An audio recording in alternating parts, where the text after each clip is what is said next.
तो last video में अपन ने बात की थी कि किस प्रकार से अपन क्लोरोफॉर्म के अंदर जो फॉस्फिन गैस का फॉर्मेशन होता है उसका इफेक्ट अपन कम कर सकते हैं। ठीक है, तो मैंने बताया था वहाँ पे कि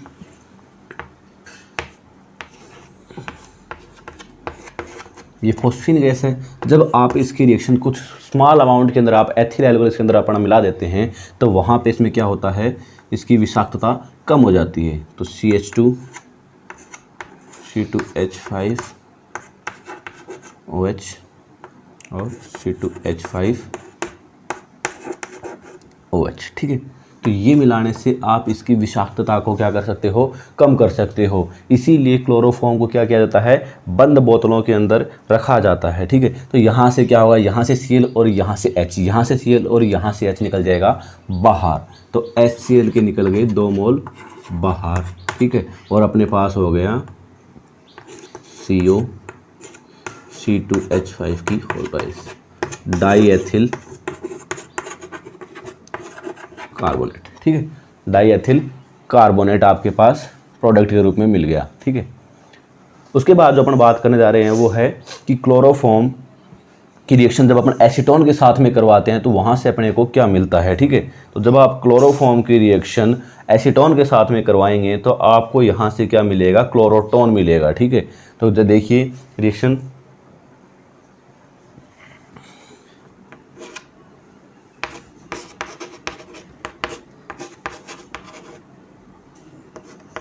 ये एसीटोन है, जब आप इसकी रिएक्शन करवाएंगे किसके साथ में, क्लोरोफॉर्म के साथ में, तो यहाँ से आपको क्या मिल जाएगा,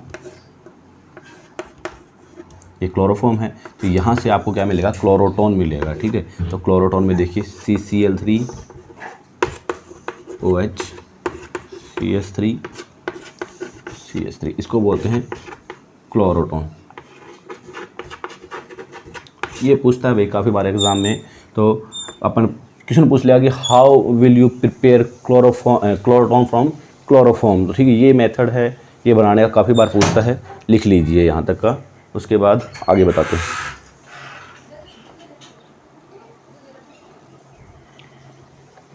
नेक्स्ट अपन बात करते हैं क्लोरोफॉर्म के हाइड्रोलाइसिस की। तो सेकंड रिएक्शन है इसकी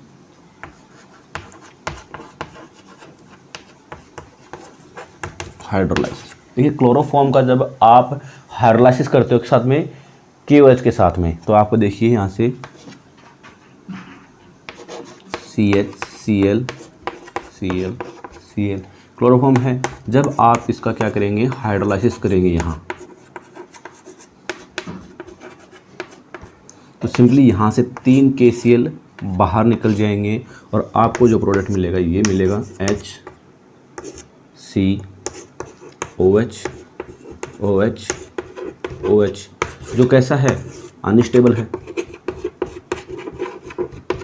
क्योंकि एक कार्बन पे 3 OH स्टेबल नहीं है। तो यहाँ से क्या हो जाएगा, वाटर का मॉलिक्यूल बाहर निकल जाएगा। तो वाटर का मॉलिक्यूल यहाँ से बाहर निकल जाएगा, तो वाटर का मॉलिक्यूल बाहर निकलने से यहाँ पे क्या बनेगा, फॉर्मिक एसिड। ठीक है, तो यहाँ से रिएक्शन को नोट कर लीजिए इसे एक बार।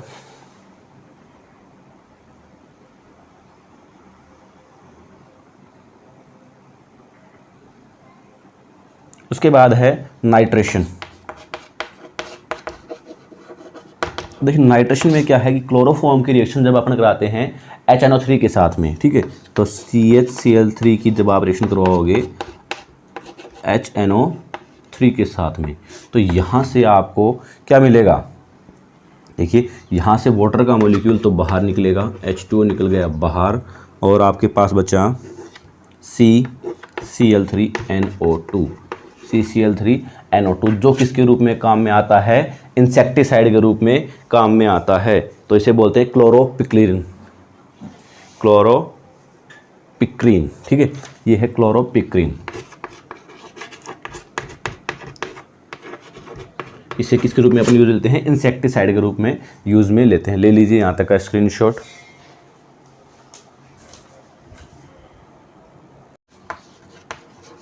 राइमर रीमान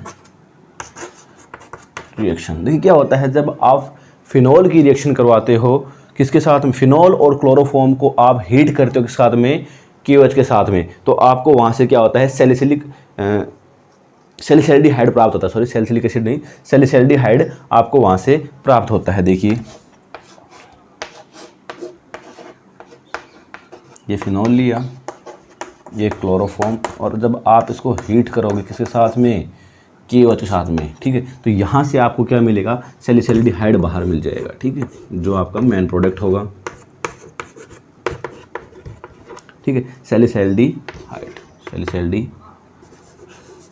तो ये आपको यहाँ से क्या मिल गया, सैलिसैल्डिहाइड मिल जाएगा, ठीक है। और इसके बाद जो आपकी रिएक्शन आती हैं, ये क्लोरोफॉर्म होगा, मान ली यहाँ पे ख़त्म हो जाता है, इसके अंदर जो मेन रिएक्शन थी वो अपनी आ गई है। उसके बाद अपन बात करेंगे यहाँ पे किसकी, हेलो एरिन्स की।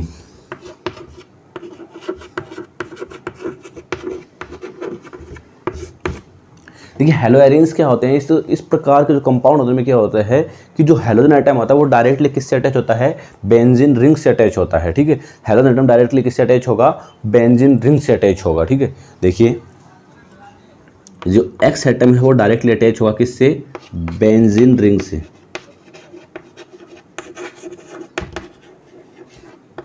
ठीक है। तो अपन कह सकते हैं कि in this compound the halogen atom directly attach to benzene ring, ठीक है। तो उसे आप क्या कह देंगे, हेलोजन कह देंगे, फिर एराइल हैलाइड भी कहते हैं, ठीक है, एराइल हैलाइड भी कह देंगे, ठीक है।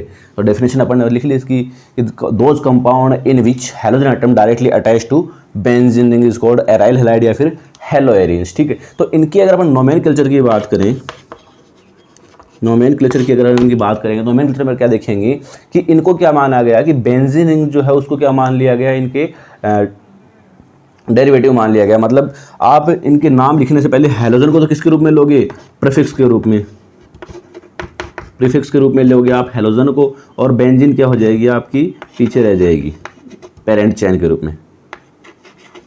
जैसे अगर आपके पास ये कंपाउंड है, ठीक है, तो इसका नाम क्या है, प्रीफिक्स में रूप आप में लोगे, प्रीफिक्स के रूप में आप लोगे क्लोरो, और बेंजीन क्या पेरेंट का काम करेगा, तो यहाँ पे क्लोरो बेंजीन, ठीक है। तो इस प्रकार से आप इनका नोमेनक्लेचर कर सकते हो, ठीक है। बात करते हैं इनके नेचर ऑफ CX बॉन्ड की, यहाँ तक का नोट कीजिए एक बार।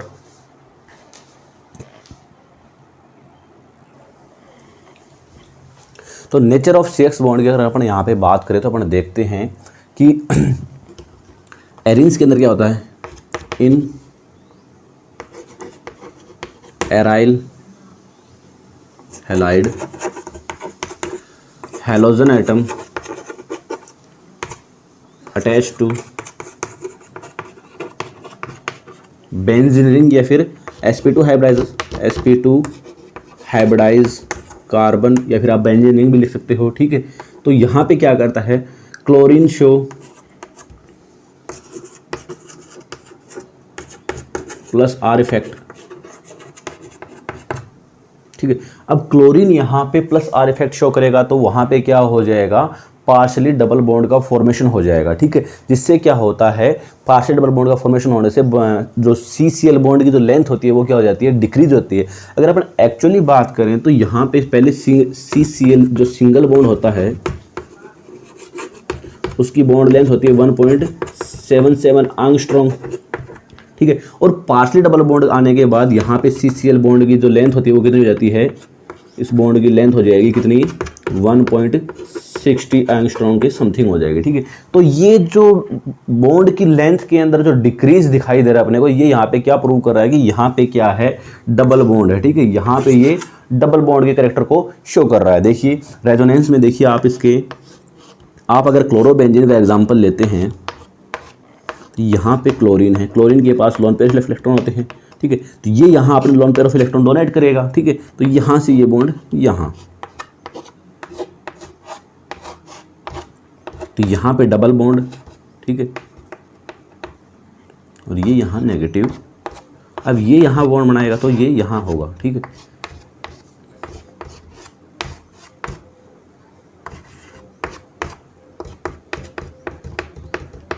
ठीक है, उसके बाद ये यहाँ, ये यहाँ, ठीक है। इस प्रकार से आप देखेंगे कि क्या होगा, रेजोनेंस से ये अपने आप को क्या कर लेगा, स्टेबलाइज करेगा, ठीक है। यहाँ पे पार्शली डबल बॉन्ड का कैरेक्टर आपको देखने को मिलेगा, ठीक है।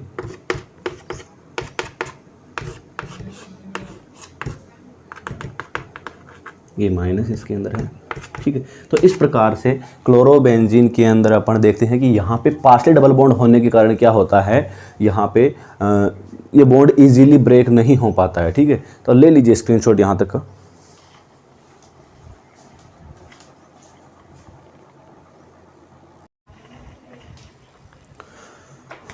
नेक्स्ट अपना कि मेथड ऑफ प्रिपरेशन अपने को पढ़ना है यहाँ पे किसके, हेलो एरीज के, और उसके अंदर अपने को पहला पढ़ना है वो है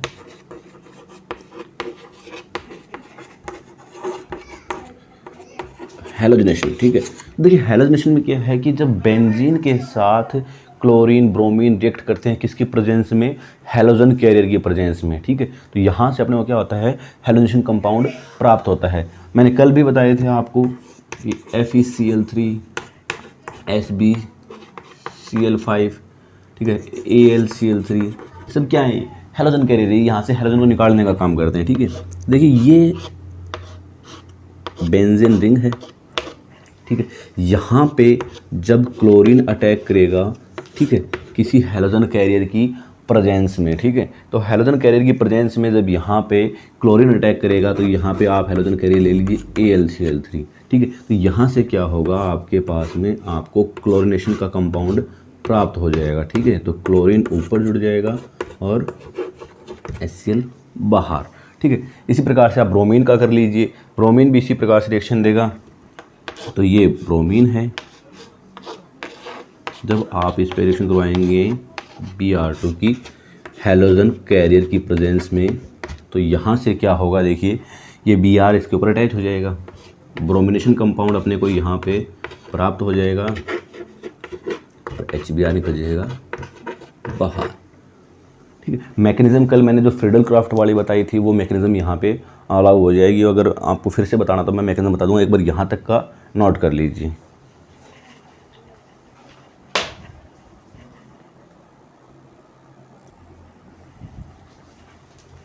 देखिए मैकेनिज्म इसकी,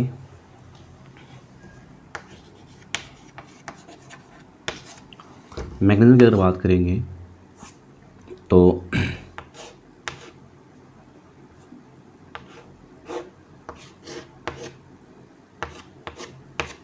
ठीक है, अपन बात करते हैं हैलोजन कैरियर की, तो अपन AlCl3 लेते हैं। जब AlCl3 क्लोरीन पे अटैक करेगा तो यहाँ से क्या बनेगा, AlCl4, और क्लोरीन जो है वो पॉजिटिव फॉर्म में यहाँ से बाहर आया कैटायन फॉर्म में, ठीक है। अब ये क्लोरीन जो पॉजिटिव है ये अटैक करेगा यहाँ पे, ठीक है। तो यहाँ से जब क्लोरीन अटैक करेगा तो क्लोरीन पॉजिटिव है तो अटैक कर नहीं सकता, तो बेंजीन रिंग इस पर अटैक करेगी, तो यहाँ से आपके पास प्रोडक्ट मिलेगा आपको।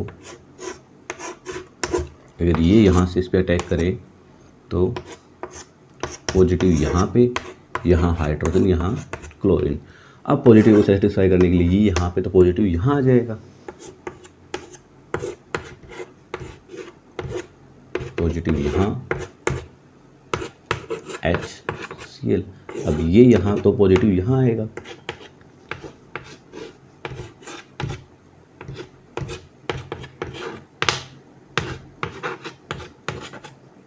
ठीक है। उसके बाद ये रेजोनेटिव स्ट्रक्चर होगी इसकी। अब इसको यहाँ से उठा लीजिए,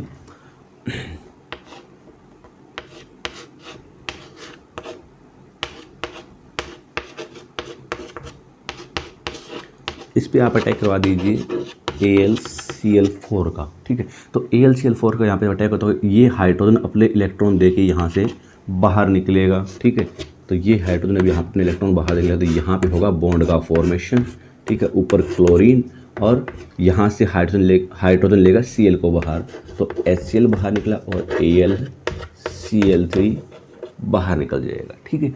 ये है मैकेनिज्म उसकी। उसके बाद अपन पढ़ते हैं हैलोजिनेशन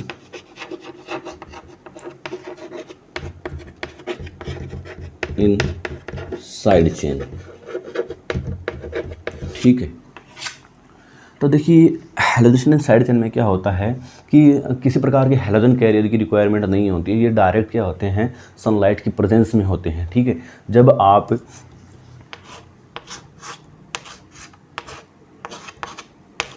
मेथिल बेंजीन की जो रिएक्शन है वो साथ करते हो क्लोरीन के साथ में करवा देते हैं सनलाइट की प्रेजेंस में, ठीक है। HMO की प्रेजेंस में जब आप कराते हैं, प्रकाश की उपस्थिति में जब आप ये रिएक्शन करवाएंगे, तो आपको ध्यान हो, मैंने पीछे भी बताया था कि ये क्या है, एक अनकंट्रोल्ड रिएक्शन है। तो यहाँ से क्या होगा, मिक्सर ऑफ 1 to 3 डिग्री प्राप्त होगा अपने को मोनो डाई ट्राई का।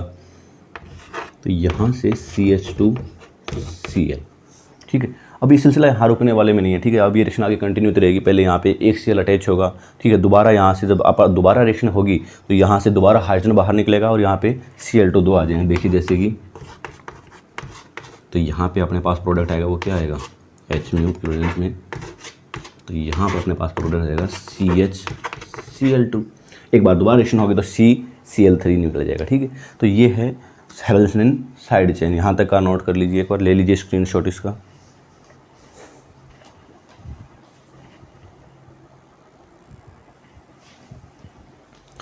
तो देखिए ये है डाई एजिटेशन। ये जो रिएक्शन होती है ये क्या होता है, जब बेंजीन रिएक्ट करती है किस साथ में, HNO2 के साथ में। तो यहाँ पे अपने को क्या होता है, डाई एजोनियम सॉल्ट का निर्माण होता है। सॉरी, बेंजीन नहीं, एनिलीन। जब एनिलीन क्या होती है, रिएक्ट करती है किसके साथ में, HNO2 नाइट्रस एसिड के साथ में। तो यहाँ से अपने को क्या मिलेगा, बेंजीन डाई एजोनियम सॉल्ट मिलेगा, ठीक है। तो देखिए पहले नाइट्रस एसिड जो उसका फॉर्मेशन कैसे होता है, तो जब NaNO2 और जब HCl यहाँ पे रिएक्ट करेंगे तो अपने को यहाँ से क्या मिल जाएगा, तो अपने को यहाँ से मिलेगा HNO2 प्लस NaCl बाहर, ठीक है। तो इस प्रकार से जो HNO2 बना है ये क्या करेगा, अब एनिलीन पे अटैक करेगा।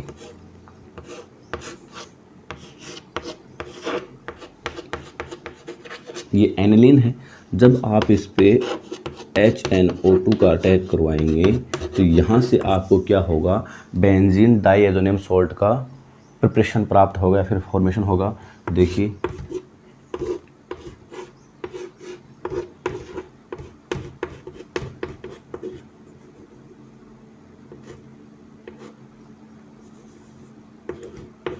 Cl, ठीक है। तो इस प्रकार से आपको यहाँ क्या होगा, बेंजीन डाईएजोनियम सॉल्ट प्राप्त होगा और यहाँ से बाहर क्या निकल जाएगा, 2H2, ठीक है। अब ये जो डाईएजोनियम सॉल्ट है, ठीक है, ये जो डाईएजोनियम सॉल्ट है ये रिएक्ट करता है आगे। तो उसके लिए दो रिएक्शन हैं अपने पास, एक है रिएक्शन सैंडमेयर रिएक्शन। ये भी इस बार जो 12th के एग्ज़ाम हुए थे उसके अंदर ये रिएक्शन पूछी गई थी, बेंजीन डाईएजोनियम सॉल्ट वाली, तो ये इंपॉर्टेंट हो जाती है, ठीक है। तो जब बेंजीन डाईएजोनियम जो सॉल्ट है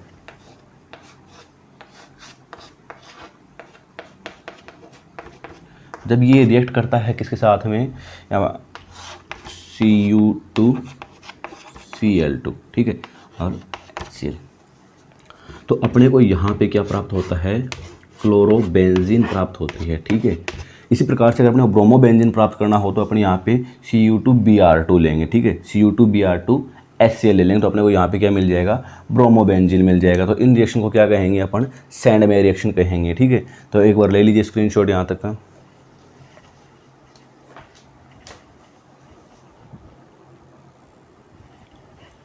ओके, उसके बाद जो आता है सैंडमेयर रिएक्शन के बाद अपने पास आती है गाटरमान रिएक्शन, ठीक है।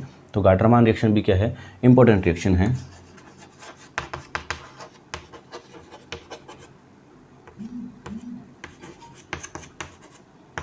गाटरमान रिएक्शन,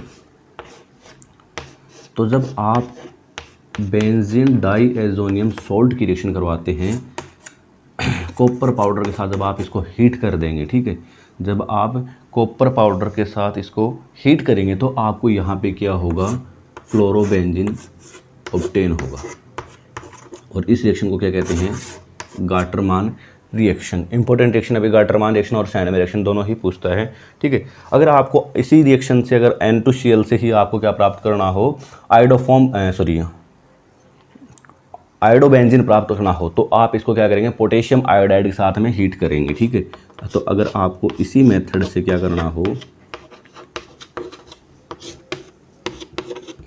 आप इसको पोटेशियम आयोडाइड हीट कीजिए, आपको यहाँ क्या प्राप्त हो जाएगा, आयोडो बेंजीन प्राप्त हो जाएगा। ठीक है, तो ये रिएक्शन नोट कर लीजिए यहाँ तक कि एक बार। उसके बाद जो रिएक्शन आती है वो है रशिंग प्रोसेस। रशिंग प्रोसेस, ठीक है। तो देखिए क्या होता है, जब बेंजीन की जो वेपर होती हैं, बेंजीन के जो वेपर हैं उनको आप बेंजीन की वेपर प्लस HCl का मिक्सचर प्लस एयर, इन तीनों के मिक्सचर को जब आप क्या करते हैं, कॉपर क्लोराइड कैटलिस्ट से पास करवाते हैं। ठीक है, बेंजीन की वेपर, HCl और एयर के मिक्सचर को जब आप कॉपर क्लोराइड के थ्रू जब पास करवाएंगे, इस कैटलिस्ट से जब पास करवाएंगे, तो आपको यहाँ पे क्या मिलेगा, क्लोरो बेंजीन मिलेगा। ठीक है, और इसी रिएक्शन को क्या कहते हैं, रशिंग प्रोसेस कहते हैं। कर लीजिए नोट यहाँ तक का। एक वाटर का मॉलिक्यूल यहाँ से बाहर निकल जाएगा, नोट कीजिए यहाँ तक का, ले लीजिए स्क्रीनशॉट।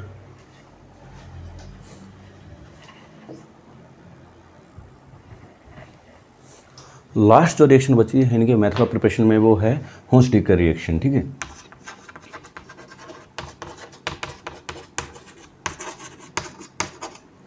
हुंस-डीकर रिएक्शन, देखिए ये रिएक्शन पीछे भी आ चुके हैं। ठीक है, तो यहाँ पे जब क्या होता है, जब मोनोकार्बोक्सिलिक एसिड, मोनोकार्बोक्सिलिक एसिड है, उनके जो सिल्वर सॉल्ट होते हैं उनकी रिएक्शन आप जब कराते हो ब्रोमीन के साथ में। ठीक है, ये आप जब इसकी रिएक्शन कराओगे ब्रोमीन साथ में, ये है मोनोकार्बोक्सिलिक एसिड के सिल्वर सॉल्ट, जब आप इस रिएक्शन कराते हो ब्रोमीन के साथ में, तो यहाँ से आपको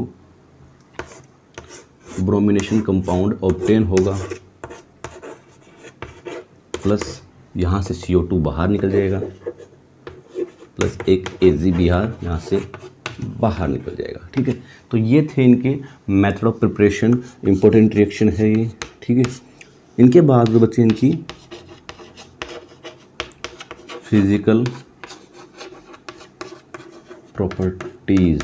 ठीक है, इनकी बचती हैं फिजिकल प्रॉपर्टीज़। तो देखिए ये सभी क्या हैं, जो एराइल हैलाइड्स होते हैं सभी क्या हैं, क्रिस्टलाइन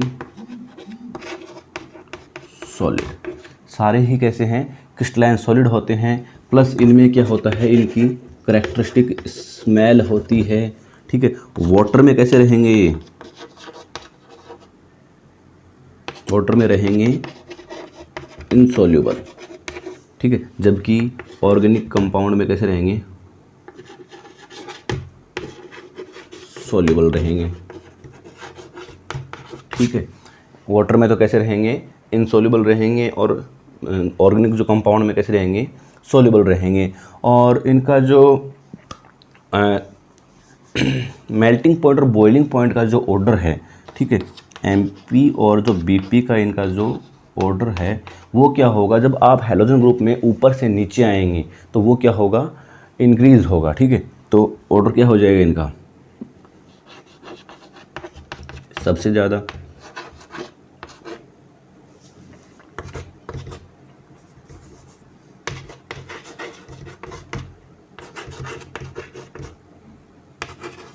ये इनका क्या हो जाएगा, order of melting point and boiling point. ठीक है, नोट कर लीजिए यहाँ तक का। कल अपन बात करेंगे नेक्स्ट वीडियो के अंदर इनकी केमिकल प्रॉपर्टीज़ के बारे में। ठीक है।